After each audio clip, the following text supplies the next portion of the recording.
The Dharma, incomparably profound and exquisite, is rarely met with even in hundreds of thousands of millions of kalpas. We now can see it, hear it, accept and hold it. May we realize the true mind of the Tathagata, which is, of course, no other than our own true mind. Today is August 1st, 2020, and it is the August Zazenkai here at Mountain Gate. We will not be having another Zazenkai this month because we have a 7-day sesshin later in the month, and some of you have already sent in your applications for this sesshin, which is pretty terrific.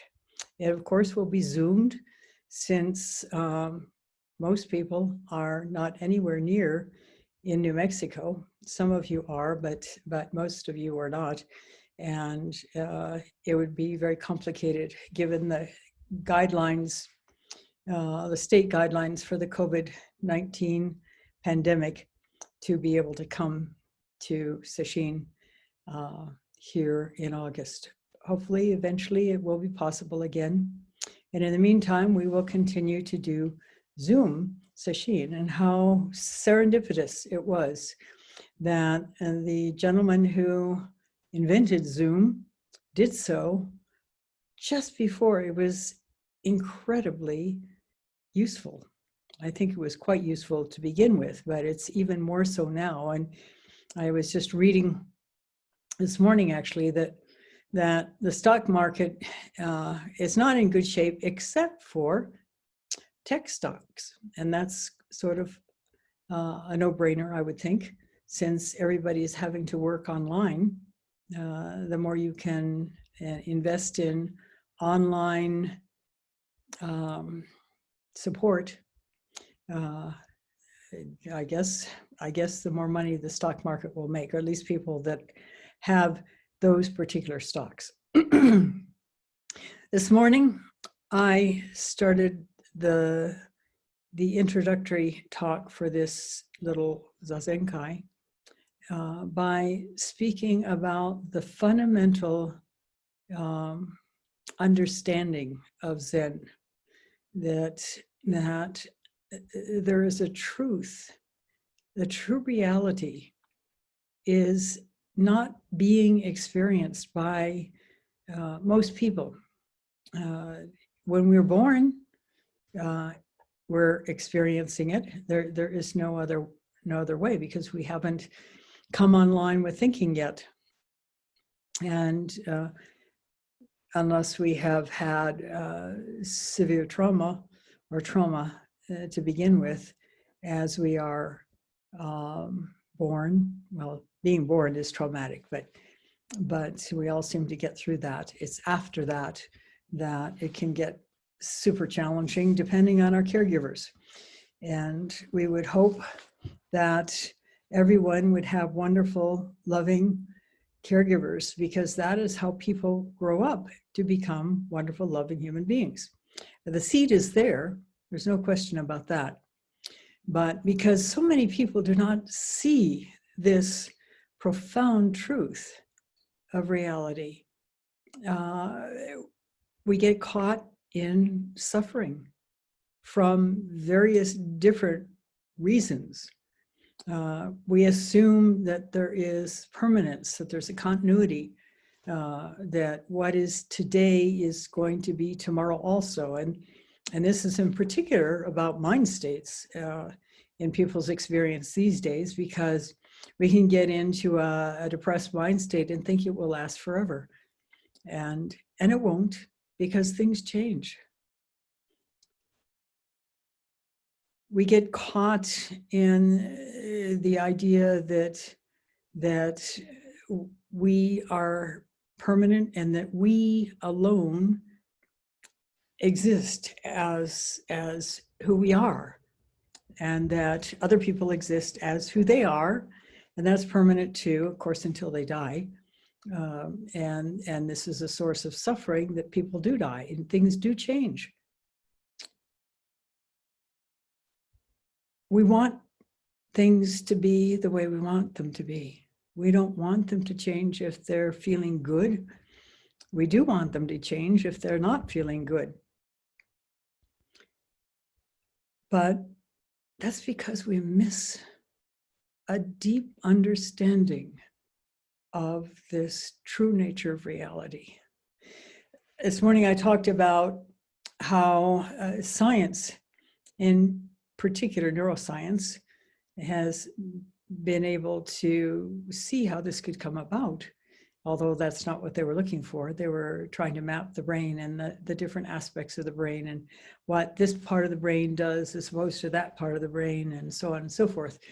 And one of the relatively early things they recognized was that, of course, we have two hemispheres, two halves of our brain, but they actually have individual attributes. The left brain is the seat of logic, of pattern making, of language, of thought, of storytelling. And that is, unless it is understood that that's only half the equation, that's only half the brain, we get caught in assuming that what we think is real. And what we think is always a story. We may try to describe a reality, but that's all it is. It's just a description of reality. The right brain has the capacity to comprehend beyond words, to comprehend meaning, to comprehend a depth of experience that we can't really get through thought. When I was growing up, we moved a lot. Part of it was because of the war, the Second World War. I was born just before the Second World War. And my father was drafted because ROTC had put him through school. And so they called him up. And my mother followed him along with me around to the various different posts in the United States until he was shipped overseas. And then we moved back to her parents' house in Youngstown, Ohio. And my father was gone for a little bit more than a year and a half. And when he came home, we moved a number of different times. I won't get into it other than the fact that part of it, I think, had to do with post-war lodging, because we lived in various different places in Pennsylvania while he worked in Bethlehem, Pennsylvania. He was a steel worker. And then he got a consultation gig, and we moved to Canada. And that's where I went to grade school. But that was the longest time I lived anywhere until I got into Zen, actually. And then gradually over the years I was at the Rochester Zen Center, I ended up being there longer than I was in Sault Ste. Marie. But I always wondered, because of course there were many, many moves past the Sioux, we used to call it. And every time we moved to a new place, I was excited about the fact that I was going to be able to start all over, which meant I could technically leave my mistakes, my errors, my bad functioning behind and start again. But what always I couldn't quite grasp was why, when you're in a location, when I was in Cleveland Heights, where I went to part of seventh grade, and part of sixth grade. And then we moved to East Chicago, and I was in another school. So why, when we were living in East Chicago, why the minute we left Cleveland Heights, was Cleveland Heights just a memory and the reality of it was not there anymore? The freshness of it, the aliveness of it, the right there in your belliness of it was not there anymore. And of course it wasn't, because it wasn't there. And like everybody, I was trying to make it permanent. I still have memories of the place, but that's what they are. They're memories. And at one point, many, many, many years ago, we were traveling across the United States, my husband, my kids and I, and we went through Youngstown, Ohio, where I had lived with my grandparents during the war. And then later on, when we moved down from Canada, my brother and I were deposited with my grandparents for a while my parents built a house in Cleveland Heights. And somehow I managed to remember enough of the locations of things, even though I was only in 5th grade at the time, that I could find the house again. Didn't go inside it. We just parked across the street from it because obviously it was lived in by somebody else who never knew us and we didn't know them. And I didn't think about trying to go inside. It would have been lovely to do so, but that was a memory. I can still see the house in my memory, but that's not real. That's a memory. That's an idea. That's a thought. It was nice living there. I remember details about the place, including my brother, who was very small at the time, not much over a year old, when my father came back, and my mother had been pregnant with him when my dad was shipped overseas. And by the time he came back, my brother was old enough to ride a bicycle, a tricycle, and he actually ended up riding it because somebody went down the basement stairs off the kitchen and didn't close the door, and he rode it down the stairs. But those are all memories. Those are all ideas. Those are all thoughts. Those are no longer reality because I'm not there. What is this reality that we are having some sense that we could open to? That when I was puzzling over why Cleveland Heights was as if it had been a dream, when suddenly we were living in East Chicago. And then East Chicago was like a dream when we moved to Crown Point. And before that, all the other places that we lived, once we moved away from them, they were like a dream. What is the truth? What is the reality? Recently, I had an email from a physics professor who teaches at university, and it is quite amazing. He teaches quantum physics, and this is what he has written. I hope I can read the writing. It's pretty faint.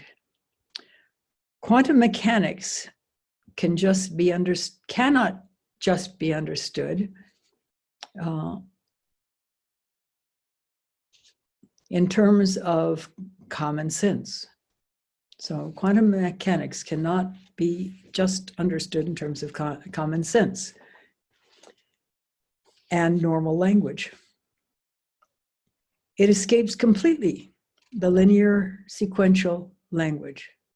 It requires an entirely new view of reality without separation between who observes and what is observed. Without separation between who observes and what is observed. This is the same as an experience of oneness that we speak about in Zen practice. Oneness is one aspect of this truth, that all is one. There is no separation. Our left brain says there is, because it can create stories about this separation. What I just read you, as he says later, is just a view. It requires an entirely new view of reality without separation between who observes and what is observed.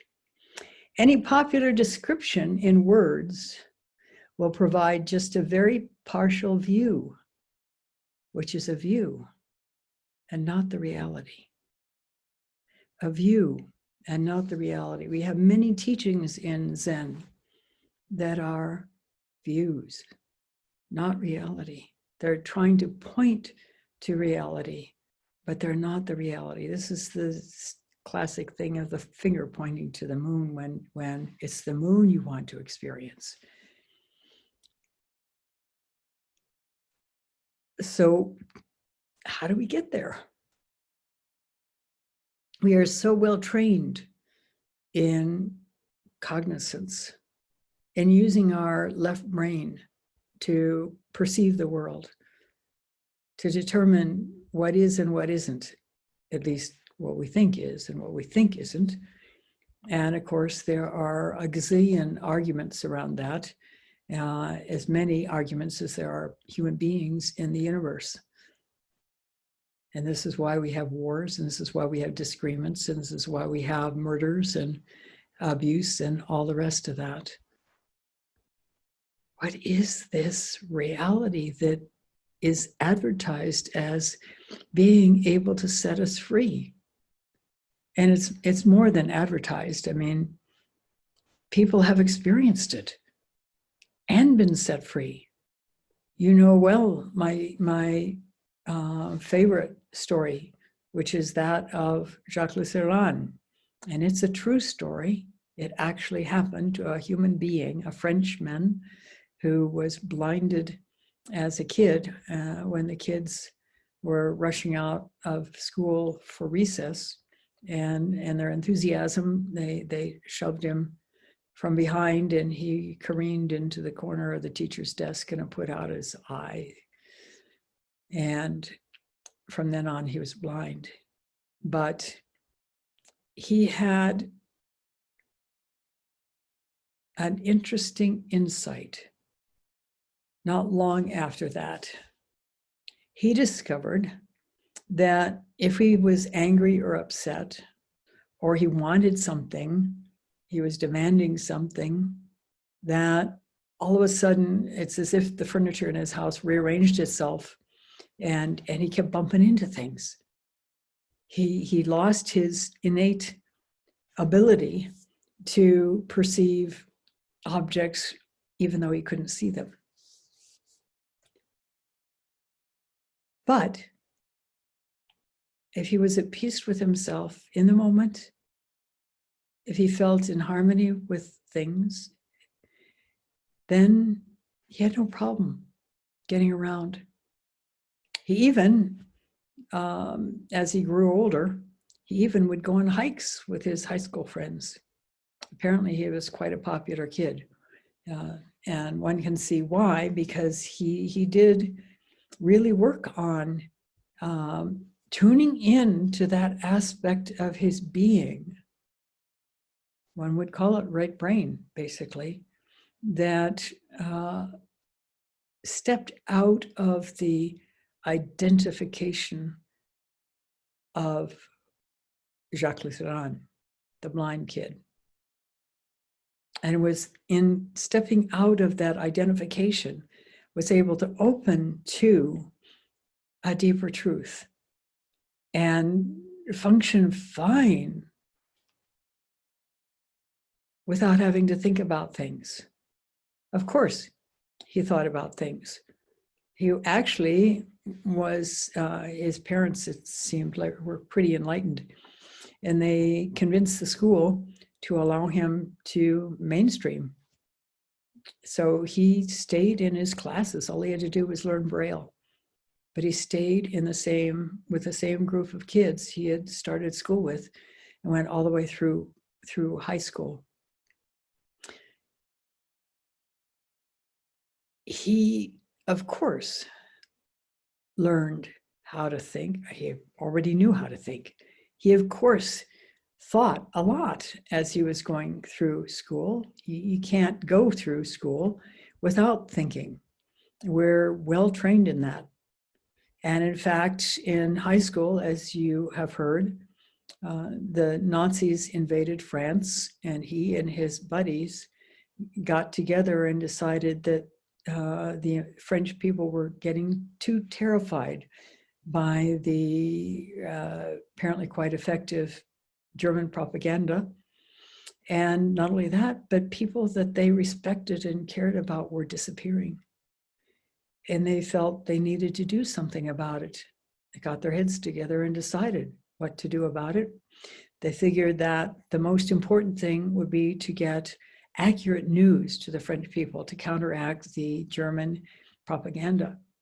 And so they listened to clandestine radio, which could have brought them death.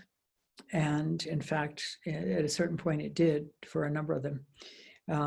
And they printed up, every 2 weeks, they printed up a little newspaper and peddled it all over France, assuming, rightly for quite a long time, that nobody would pay any attention to a school kid riding a bicycle with a batch of papers and books and things in his basket or in his satchel or his pack or wherever he carried it. And for a couple of years, they were actually quite successful. And then they were found out. And because they had thoughtfully established the whole underground system in a way that the only person that knew who everybody in the whole group was, and by then it actually grew to something like 500 kids over time. The only person that knew who every single one of them was Jacques, because he was the one that people went to be interviewed by if they wanted to join the group. And for people that he had a sense of warning about, all they experienced was a nice cordial meeting talking about various different things, and not necessarily political at all, with a blind kid. And for others, he was the gateway to being part of this resistance group. And what betrayed them was one man who came technically recommended by somebody that Jacques trusted. Who knows at this point how that person supposedly got the recommendation. He could have just walked in and said, so-and-so said that I should come and see you. And anyway, against his better instincts, against his better sense of things, Jacques let him into the group, and he is the person that betrayed this small group, 20, 21, 22 kids, and they were all rounded up and put first in French prison and then sent to Buchenwald. Only 3 of them survived, and Jacques was one of them. Because he was blind, he was put in what's called the invalids block, where there were at least twice as many people as there ordinarily were in the already overcrowded regular blocks of housing for prisoners. He wrote that you could not move without touching another human body. And it wasn't because he was blind, because he was well able to move very easily through any number of obstacles without bumping into them. And of course, they were starved. And there was also the constant threat of death in their face 24/7, either being marched out to the center of the camp, excuse me, marched out to the center of the camp to be shot in front of everyone with a band playing to celebrate, Or they were sent to the quote showers, close quote, which were really places to be gassed. And they had shower heads and so on. It looked like you were going into the showers. You stripped your clothes off and you went into this room, and instead of water coming out, gas came out. Or sometimes their fellow prisoners just lost it and went berserk and started killing people with their bare hands. And then there were also the sadistic guards who in the middle of the night could put a knife in somebody's back, or even in the middle of the day. So there was this constant threat of being killed and no escape. And these are, this is basic parameters for trauma. Under threat of your life, or under tremendous threat for things that should never be done to anybody, and an inability to escape. That is a recipe for trauma. And so at a certain point, both the stress of it and the fact that he was starving, he became so sick he was dying. They took him away to die. When prisoners were dying, the other prisoners, out of compassion, because many people under these kinds of circumstances can uncover incredible compassion. They carried him away to what they called the hospital, euphemistically. It was a piece of concrete, a little strip of concrete, where at least he could be alone, out of the crowd, and die in peace, technically. But instead of dying, Jacques went into deep samadhi. He tuned in to exactly what was going on in his body, curious. He could experience the fact that his heart was going wild, that his kidneys were shutting down, that his guts were feeling like tortured snakes, writhing, being cut apart, that his face was swollen up with a condition that I recently learned is pretty drastic and quite dangerous. And all of this, he was dying. There was no question about it.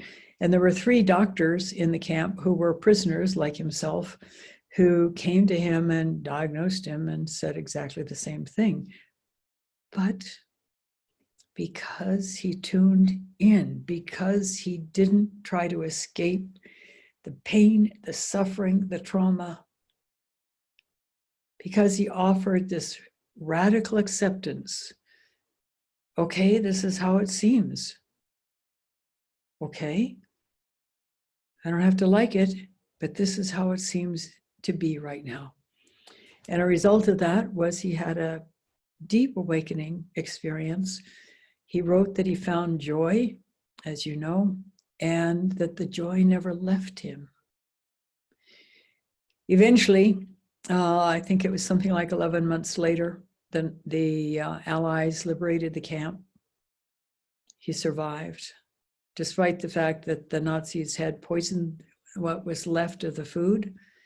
And they also had invited the prisoners out. And as they marched along, they killed them. So he declined to leave, somehow having a sense that it was not going to work out well.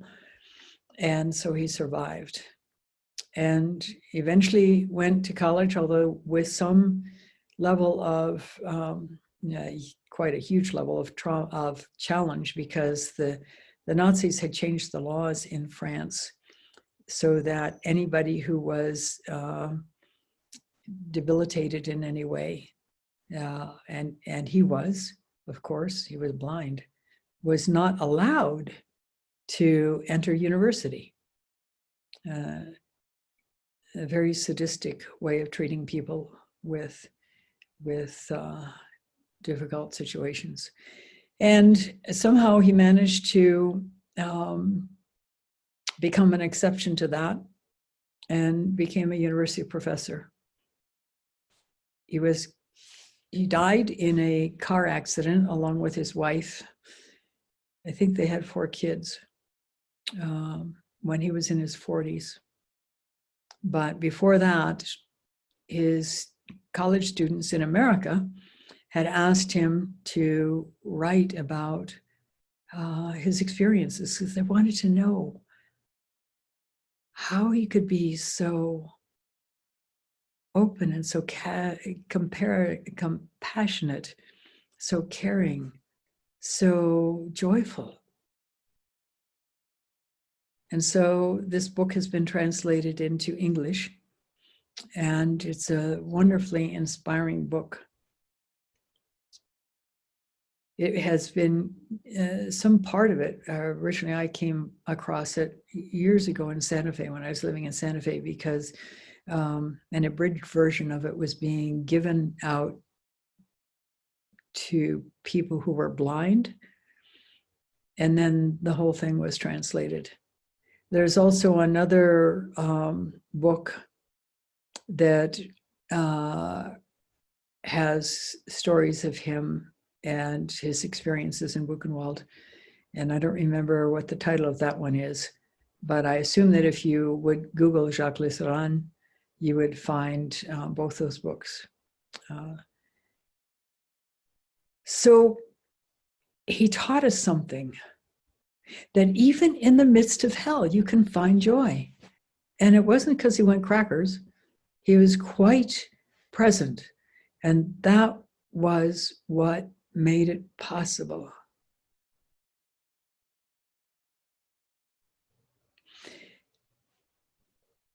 It has been said that PTSD is an illness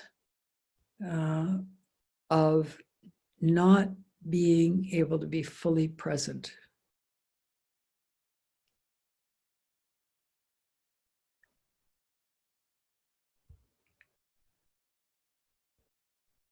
It is important to work to be fully present. If any of you have experienced what is called complex trauma, ongoing trauma, it is difficult to be present.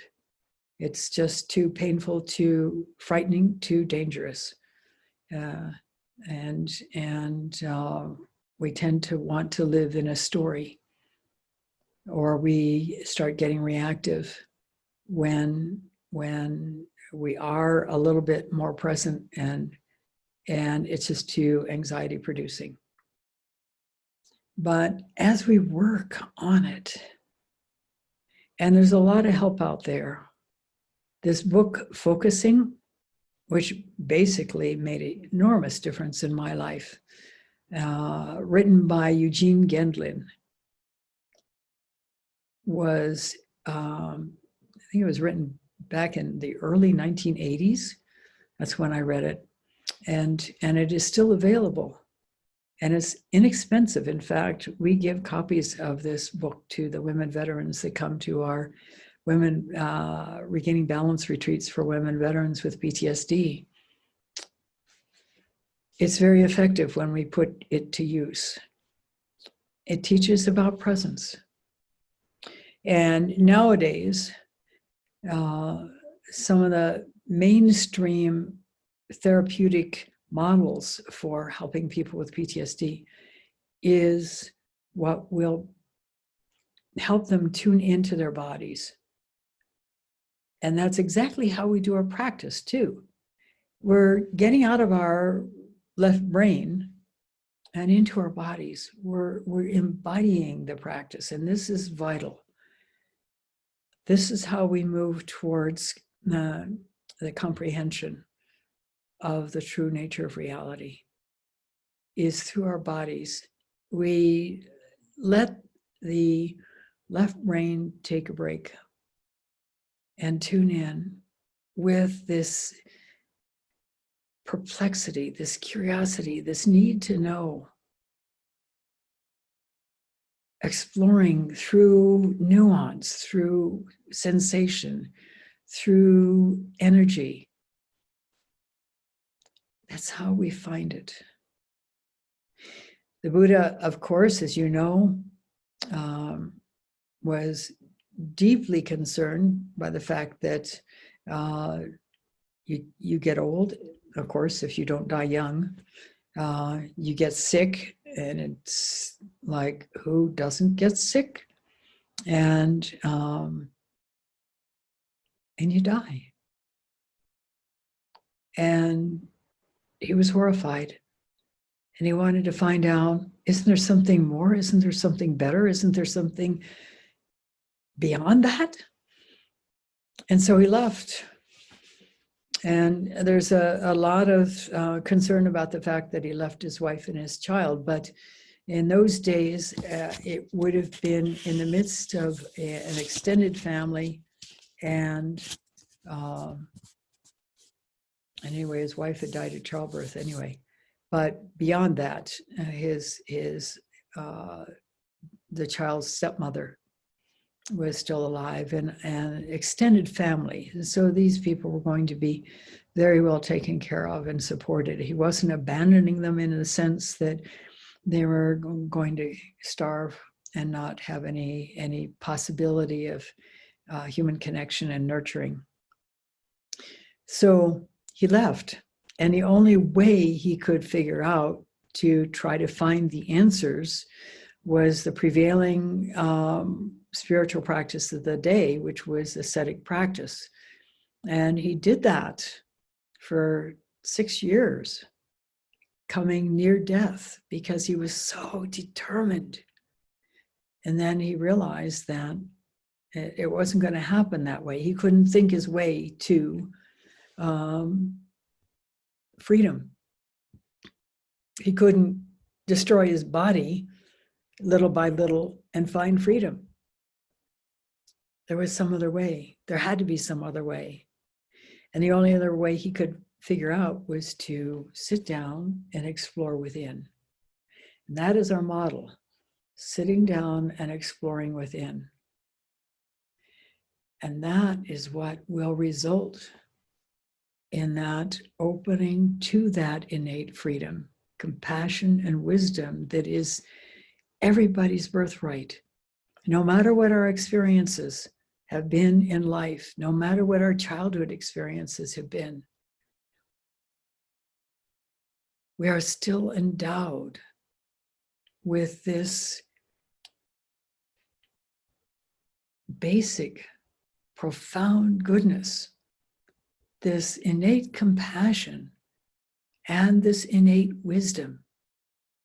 It goes way beyond school learning. And we can open to that through presence, through truly, deeply being present. That's our practice. That is what brings results. That is not so easy, which is why we practice. Just like learning to play a musical instrument takes practice, just like learning a foreign language takes practice, unless, of course, we grew up being exposed to it as infants. Learning a new job takes practice. To be successful takes practice. And wow, what you can realize through this amazing practice. We have these incredible tools, the extended out breath, the koans, and even with the extended out breath, the innate koan that many of you already have. You have your own ways of putting it into words, or maybe you don't, because it's really beyond words for some people. For our physicist, It's, I didn't read you the rest of that quote because unfortunately I would have had to get on my computer or at least get off the internet and put the printer on to print out the whole message. But this is what has brought him to practice. He has this sense that this truth that is being expressed by quantum mechanics is quite the similar or the same as Zen practice can bring realization of. He can experience what quantum mechanics says it is through Zen practice. And I'm sure that's the case. So I thank you very much for listening, and we'll stop now and recite the 4 vows.